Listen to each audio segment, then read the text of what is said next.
These numbers are still seizing the headlines and spurring conspiracy theories.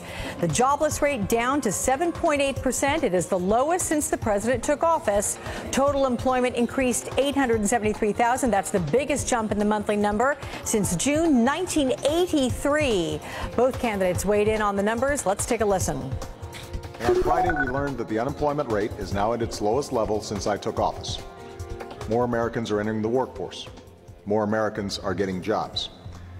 But too many of our friends and neighbors are still looking for work or struggling to pay the bills, many of them since long before this crisis hit.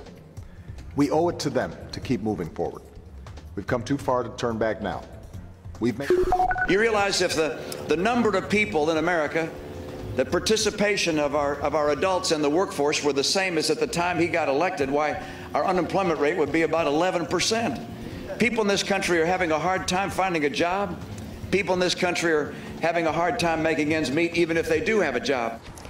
Meanwhile, the new data sparked a political firestorm. Conspiracy theorists who openly suggested the White House manipulated the numbers. Former GE CEO Jack Welch led the crowd with this tweet: "Unbelievable jobs numbers. These Chicago guys will do anything. Can't debate, so change numbers." And he refused to back down last night on MSNBC. I have no evidence to prove that. I just raised the question. But you know, you didn't raise the question. You said these Chicago guys will do anything, so they changed the numbers. Do you want to take that back? No, this is an assertion that there was jimming with these numbers. There was corruption here, an infiltration, or getting to the. It's not funny, Jack. You're talking about the President of the United States playing with the Bureau of Naval Statistics numbers. This is Nixon stuff. Do you want to take back the charge? No, I don't want to take corruption back, here. I don't want to take back one word in that tweet. NBC's Mike Vaquer is joining me live. Oh, this is good. Good Saturday to you, Mike. So break out the tinfoil hats, people. Yeah, yes. Right? What's the line from the White House folks today on these jobs numbers? I mean, are they being cautious about them at all? Well, you heard the president be cautious, and of course the president and his advisors and everybody on down the line is going to be very quick to add that there are millions of people in this country who are out of work, who are looking for work, who can't find work, or working part-time when they really want to be working full-time, or have simply grown so frustrated that they've quit looking for work altogether. And Alex, every month, every first Friday of every month, there's this paint-by-numbers quality.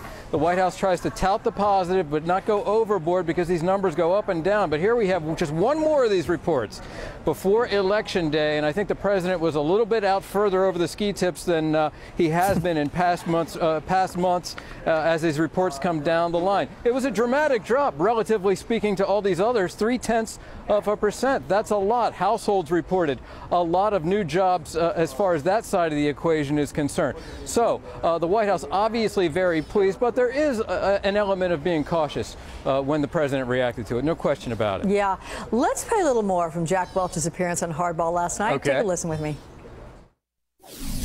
Do you mean it's a coincidence, or do you mean you have evidence that there was corruption here in these numbers? I have no evidence of corruption, none whatsoever. Okay, so these Chicago guys had nothing to do with the number coming out today. I don't know that. Well, why'd you say it? These Chicago guys will do anything. They'll change the numbers. You just said it in your tweet. Did you really want to stand behind this tweet? I want to raise the question of these numbers. You did raise the question. Chris, these numbers defy logic. They defy logic.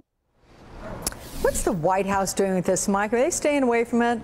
They called it utter nonsense. That was the quote from Josh Earnest, the Deputy Press Secretary, briefing reporters aboard Air Force One yesterday. I mean, basically, Alex, you have Jack Welch, along with the sometimes controversial Congressman from South Florida, Alan West, and now evidently Steve Forbes, the former presidential candidate, tweeting his endorsement of Jack Welch.